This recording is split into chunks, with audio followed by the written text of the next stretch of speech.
تراویح میں قرآن مجید دیکھ کر پڑھنا، تراویح میں قرآن پاک دیکھ کر پڑھنا جائز نہیں۔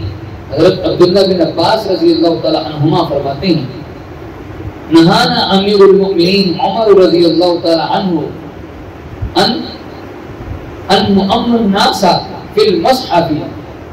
امیر المؤمنین حضرت عمر رضی اللہ تعالی عنہ نے ہمیں منع فرمایا کہ ہم امام بن کر قرآن پاک دیکھ کر پڑھائیں۔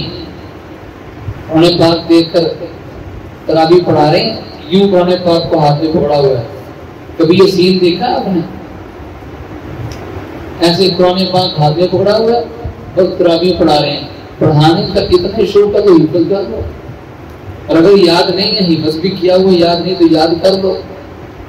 دیکھ کر تراویح پڑھانا جائز ہے، دیکھ کر نماز پڑھانا جائز ہے نہیں ہے۔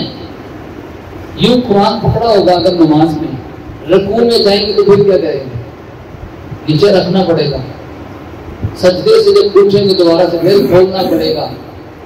نماز میں اس طرح کا کام کرے تو نماز ہی ٹوٹ جاتی ہے، نماز ہوتی کوئی نہیں ہے۔ اس لیے جہاں کہیں بھی اگر آپ نے دیکھا ہو، فلاں جگہ پہ ہم نے دیکھا نہیں، سعودیہ میں دیکھا ہے لوگ قرآن کو ہاتھ میں پکڑ کے نماز پڑھ رہے ہیں، لوگ قرآن کو ہاتھ میں پکڑ کے نماز پڑھا رہے ہیں۔ سعودیہ والے نبی تھوڑی ہیں، سعودیہ والے جو عمل کریں قابل قبول ہے۔ کس نے کہا کہ وہ قابل قبول ہے؟ سعودیہ والے جو نبی ہیں نہیں، سعودیہ والے عمر ہے، کوئی ابو بکر صدیق ہے، عثمان والی ہے، ان کا ہر عمل کو ہم ایسے سمجھتے ہیں جیسے قرآن و حدیث ہے۔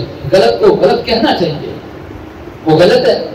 اب سعودیہ والے اگر قرآن پڑھتے پڑھتے نماز کا ٹائم ہوا، قرآن وہیں زمین پر رکھ دیا، اگر وہیں قالین پر رکھ دیا اور نماز شروع کر دی تو صحیح تو نہیں ہے، بے ادبی ہے۔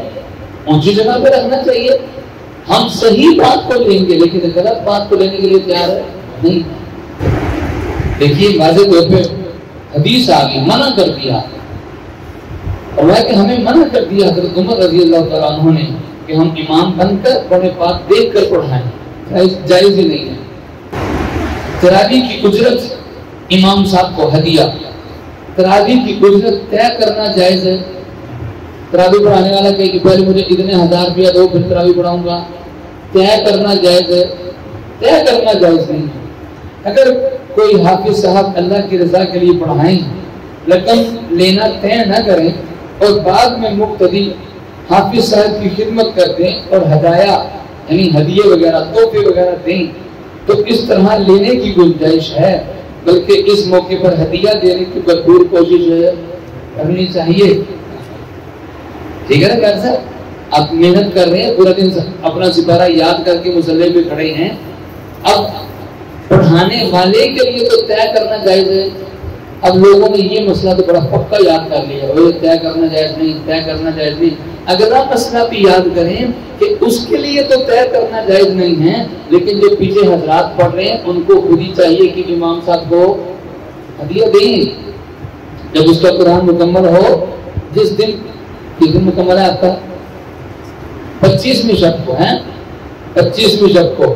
اب جس دن قرآن مکمل ہو اس دن کوئی بھی خالی ہاتھ نہ آئے، کچھ لے کر آئے گھر سے، ٹھیک ہے نا؟ بھائی امام صاحب کے لیے طے کرنا جائز نہیں ہے، لیکن مقتدی کو خود چاہیے کہ جس کے پیچھے پورا مہینہ تراویح پڑھی ہے اس کو کچھ نہ کچھ دے۔ ہمارے استاد مولانا ریاض گمن صاحب جن کی آپ کتاب پڑھ رہے ہیں، بڑی پیاری بات ارشاد فرماتے ہیں، وہ کہتے ہیں کہ دیکھو کام کرنے والا کاروباری آدمی، دکاندار، تاجر حضرات اپنی عید کی تیاری کے لیے پورا مہینہ کام کرتا کہ نہیں کرتا؟ عید کی تیاری کرنی ہے، بچوں کے لیے کپڑے لانے ہیں، بیوی کے لیے کپڑے لانے ہیں، فلاں چیز لانی ہے، فلاں سامان لانا ہے، پورا مہینہ۔ کاروباری حضرات تو اس مہینے کو سیزن کا مہینہ سمجھتے ہوئے ٹھیک ٹھاک کماتے ہیں۔ ہر کوئی کر رہا ہے کہ نہیں کر رہا؟ حافظ صاحب کو ایک ہی ٹینشن ہے، یار سپارہ بھی سنانا ہے، رات کو تراویح میں کھڑے ہو کر سپارہ بھی پڑھنا ہے۔ اب بتائیں اس کو تو پورا دن ایک ہی فکر ہے، پورا مہینہ اسی فکر میں گزر گیا۔ اس کے بچے نہیں ہیں، اس کی بیوی نہیں ہے، کیا اس کے لیے عید نہیں آ رہی؟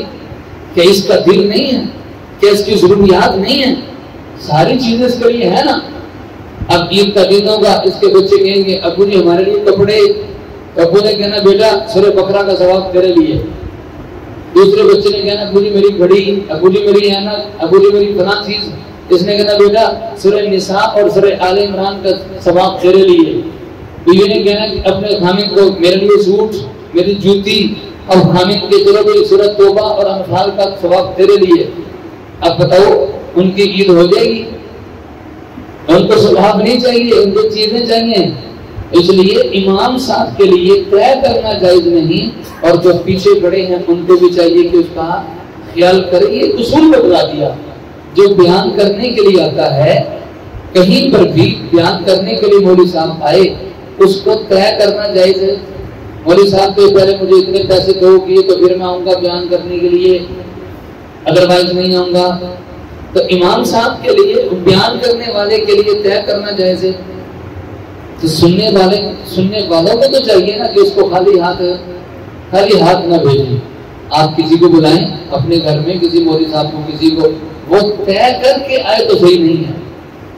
اب وہ اللہ کی رضا کے لیے چپ کر کے خاموشی کے ساتھ آ گیا، اپنی تیاری بھی اس نے ختم کی، چھوڑی، آپ کے گھر آیا، آپ کا کام بھی کیا، کوئی بھی کام، اب اس نے تو طے نہیں کیے، چپ کر کے خاموشی کے ساتھ اللہ کی رضا کے لیے آ گیا، لیکن بلانے والے کو سوچنا چاہیے، خالی ہاتھ نہ بھیجیں۔